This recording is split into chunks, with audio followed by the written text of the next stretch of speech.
Hello YouTube. Just a little quick video today. Just starting to get some things reassembled. I'll take you in a little tractor workshop in a few. Right now, just cleaning up the old radiator, getting some of the old scratched up paint and stuff out of it, blowing it through. It was, obviously a lot of twigs and grass and sticks and you name it, all kicked up all in the corners. So just getting in all the crevices, trying to get everything cleaned up, getting the threads all cleaned up on here. Get some new nuts, bolts, and I have the spacers the rubber spacers that go between the radiator and the top of the bolster. Wow, brain fart today. So I'm going to go ahead and use the Eastwood Radiator Black. I went in a satin finish because I'm not really much on a gloss finish on the radiators. So I'm going to go ahead and finish blowing everything through. For the most part, I think I got everything cleaned out. Biggest thing was cleaning out, get focus here, all the holes right here for the shroud and then the mounting and everything. It was like a lot of dirt stuff all caked up inside there, and obviously all up through there and definitely all down through here. I fixed some of the fins, try to put everything back straight. Came out pretty good. Obviously there's a couple little pieces here and there that were split. Doesn't affect the radiator whatsoever. So just trying to make it look a little better. Can't really see spending again $400 on a new radiator.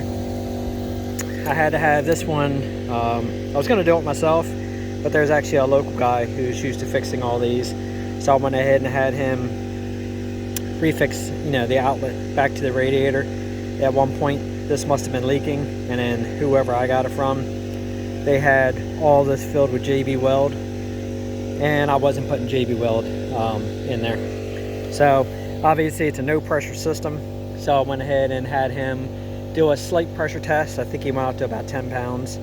Absolutely no leaks. So I know if he went up to 10 pounds for a no pressure system, we're good. So, all right, well, I'm gonna go ahead and probably not gonna film actually spraying this because nothing really special to see. It's just rattle canning the radiator black on the radiator. So I'm gonna pause this, shoot the first coat, takes 30 minutes to dry, then do a second coat. Then I believe it's 24 hours to dry, from that point. So I'll be back in a second. Yeah, I figured it's really not nothing to see, but some people probably haven't rattle canned anything before, so I'm gonna go ahead and I'm gonna just do a quick little film on this anyway. So I'm gonna pull the door down so you can hear the compressor. At least quite as bad.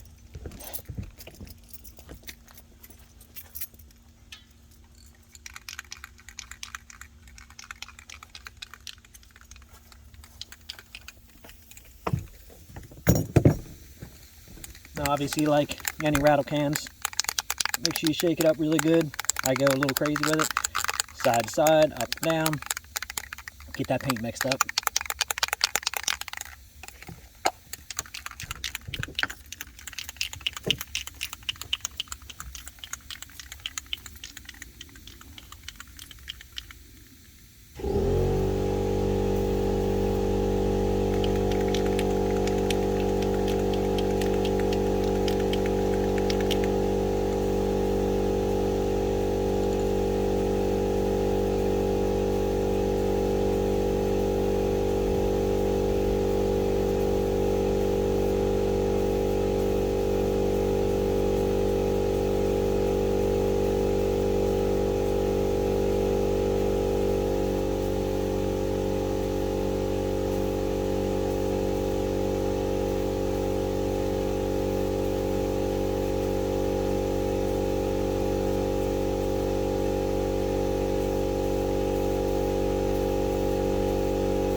think that should be good. Basically the first tack coat. I'm sure I'm going to spot more areas that need to be sprayed. But I don't want to go too heavy on the first one. If you go too heavy on the first one, then it's going to start to run on you. So don't, and I usually don't prime radiators. It just thickens them up even more. So spray this directly over. Don't use your primer.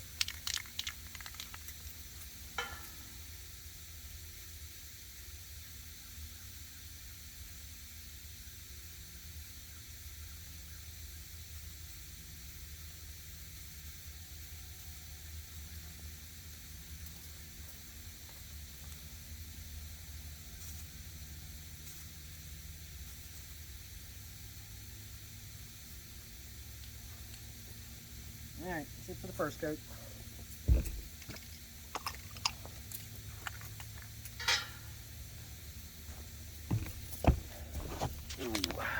Alright, so I've actually had somebody ask me at one point where I got this rack from for painting. And again, another man's trash is another man's treasure. Somebody was actually tossing this out. This is nothing more than, it was a display rack for somebody's flyers and pamphlets. So I just took off the front part of the rack and the back part of the rack that looked like the sides. Perfect little free rack for hanging parts. So if you go by any department stores or any other place and see their big dumpsters out and they're tossing these away, ask if you can have it. But like I said, just the first coat. Don't worry about every little crack, crevice, you know, everything. Your second coat will, you know, cover all that. That is it for the first one. So let's take a walk in, show you the progress on the tractor. Alright, so it is an absolute mess in here right now. After I got everything painted, I was trying to beat the cold weather. So everything that I had to strip and do the painting, I got into the other shop because I could paint those indoors, but the tractor itself is sitting outside in the other shed. This isn't climate controlled year round like the other one. This one gets heat when I turn the heat on. So I wanted to get all the parts out here that couldn't be moved inside right now, paint it. So yeah, my benches, I almost don't even want to show it, but hey, it's a shop. My benches are a mess. So I am going to clean all that up before I start assembling parts today. Got all new nuts, bolts. Actually, I went to Rural King, got all the new nuts for the seat and everything. I'm actually making something special for the rock shaft. I'll show you that in a later video. An idea I have for this that I'm making up. Got all new pins, cotter pins, everything for the drawbar. The rock shaft lift arm came out absolutely gorgeous. That thing right there was so rusted, so pitted. Everything was really bad on this. So that came out nice. The shroud. Whole box of nuts, bolts, washers, everything new I'm putting on here. The air cleaner, tie rods, everything came out nice. I got to pack those with grease, install those.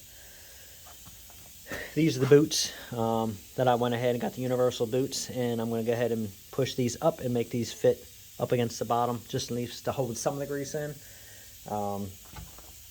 Last night I went ahead and rebuilt the generator. The magneto. Everything inside was pretty much roached. New condenser, new points, set the points at 15 thousandths on these. Obviously that's at the high lobe. And then you want to turn the rotor a little bit till it goes to the closed lobe, and then check that out to make sure that they're opening and closing properly. And at full height, I got 15 thousandths on that, so they're good. New cap, new coils inside, the weights, as far as like the dogs, the springs, all that, everything was good. Everything snapped back nice. And what I did was I taped everything up and I glass beat it. All the old red paint, somebody had sprayed all over this, got all the red paint off, cleaned everything out real nice. New gaskets, so, and new nuts, new bolts, Cerakoted tab that goes on, so I will be pulling that off a little bit, replacing that. Let's see what else. Just been kind of farting around a little bit, stuck on the new rock shaft parts. Again, from Steiner. Everything works out really nice. Looks good on there. Got new pins. Actually, I believe the stainless pins didn't fit, but I got new clevis pins for all the brake hardware, so I can put all these back in. New springs for the pedals. And let's take a walk around the other side here. Obviously, new bolts and all for any of the attachments we put in there. Got the new lenses, the new plugs for the back, new gaskets, everything for the headlights and taillight. So that'll be going on. Instead of using metal straps, I went ahead and just got some of these Velcro straps to put on there so it doesn't tear up the paint. Let's see.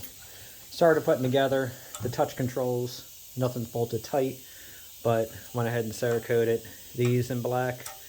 These are in the Glacier Silver, I believe I sprayed these in. And then cleaned all these up, new washers. Shift knob, had to put that on. And then I got the rims and tires all installed. So as you see, I love the look of the 11.2s. Let me open this door, get a little bit more light in here. The 11.2s on the back look nice. I ordered all the bolts for the wheel hardware. Got all these from McMaster Car. Lugs, got these from Steiner. These are the tires that I got from a guy off of eBay. They're the Crop Masters. 11.2s. Looks really good. And I went with the 15.5s on the front instead of the 15.4s. So I went with a little bit bigger of a tire. And honestly, let me see if I can get a good view here. I think the stance on the tractor is beautiful. It's got a nice size to it. I got all the corks to plug all the factory holes, and started putting on the seat bracket. And that's where I went ahead and did the. Actually, I had my wife go ahead and use the laser engraver. She engraved all this stuff for me. Start getting all that bolted back on. And yeah, get the drawbar set up on here and all. She's coming along. So that's about it for this video. I may go ahead and do a follow-up video putting on the magneto. Keep calling it a distributor.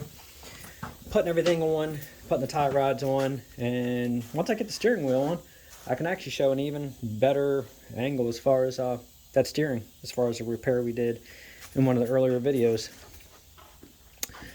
So that is it for this video. So the next video, time to do some installing, but I'm going to have all that cleaned up first. Alright, well, don't forget, please like, subscribe, and share. Any comments or questions, definitely feel free to ask. If you have any tips or ideas, I'm always open for that as well. Thanks for watching.